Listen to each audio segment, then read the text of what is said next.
Lizzie présente Aristote et Dante découvrent les secrets de l'univers de Benjamin Alire Sanz. Lu par Quentin Minon.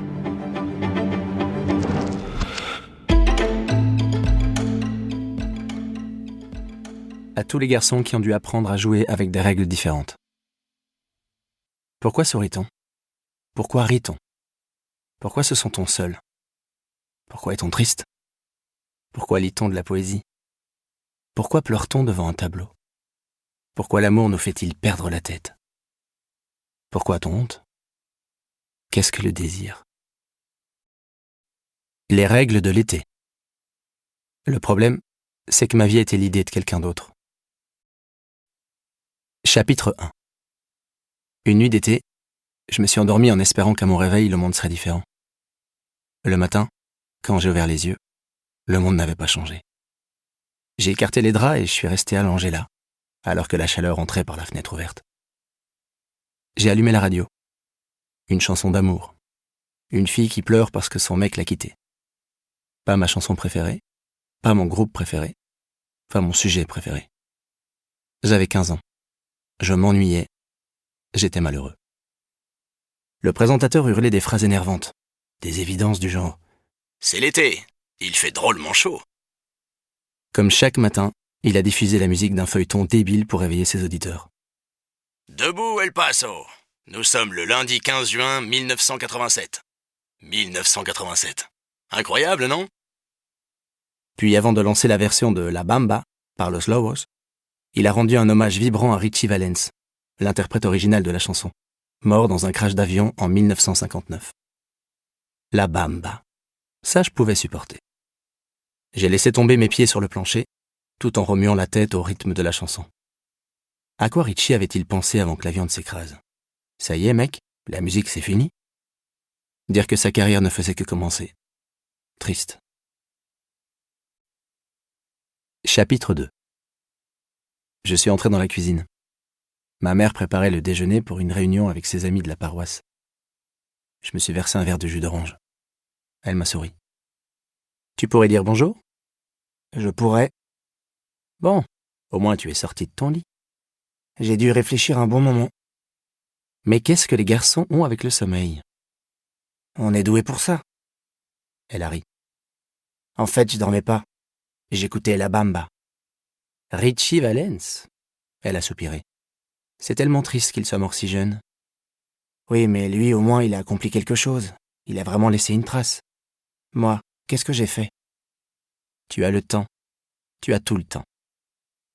Une éternelle optimiste, ma mère. Il faudrait déjà que je sois quelqu'un. Elle m'a regardé d'un air interrogateur. J'ai 15 ans. Je sais quel âge tu as. Les gens de 15 ans ne sont pas quelqu'un. Elle a ri. Elle était professeure de lycée. Je savais qu'elle était en partie d'accord avec moi. Alors, c'est pourquoi cette grande réunion ? Nous réorganisons la banque alimentaire. La banque alimentaire ? Tout le monde devrait manger à sa faim. Ma mère était sensible à la pauvreté. Elle l'avait bien connue. Elle savait des choses sur la faim que j'ignorais. Tu pourrais peut-être nous aider ? Bien sûr. Je détestais faire du bénévolat. Le problème, c'est que ma vie était l'idée de quelqu'un d'autre. Qu'est-ce que tu vas faire de ta journée ? La question ressemblait à un défi. Je vais rejoindre un gang. Ce n'est pas drôle. Je suis mexicain. C'est pas ce qu'on est censé faire. Tu n'es vraiment pas drôle. Tout ce que je voulais, c'était sortir de la maison. Lorsque les amies catholiques de ma mère venaient, j'avais l'impression d'étouffer. Pas tellement parce qu'elles avaient toutes plus de 50 ans, ni même à cause de leurs commentaires sur moi. Elles me prenaient par les épaules en disant « Laisse-moi te regarder. Déjame ver. Ay, que muchacho tan guapo. Tu ressembles à ton papa. » Franchement, il n'y avait pas grand-chose à voir. Ce n'était que moi. Et oui, je ressemblais à mon père. Rien d'extraordinaire à ça. Par contre, ce qui m'énervait vraiment, c'était que ma mère avait plus d'amis que moi.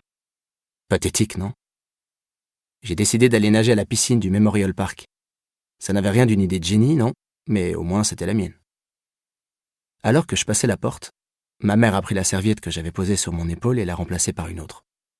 Dans le monde de ma mère, Il existait des règles concernant les serviettes que je ne comprenais pas.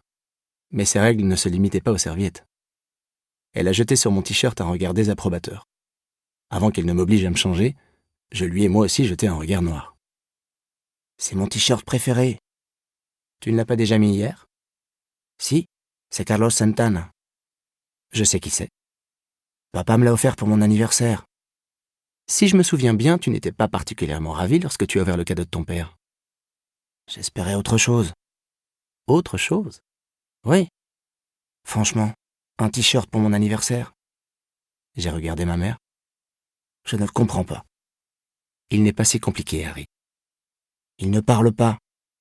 Ce n'est pas parce qu'on parle qu'on est sincère. Oui, bon. En tout cas, maintenant, j'adore ce t-shirt. Je vois ça. Elle a souri. Nous espérons que vous avez apprécié cet aperçu. Pour continuer à écouter ce livre audio sur Google Play Livres, utilisez le lien dans la description de la vidéo.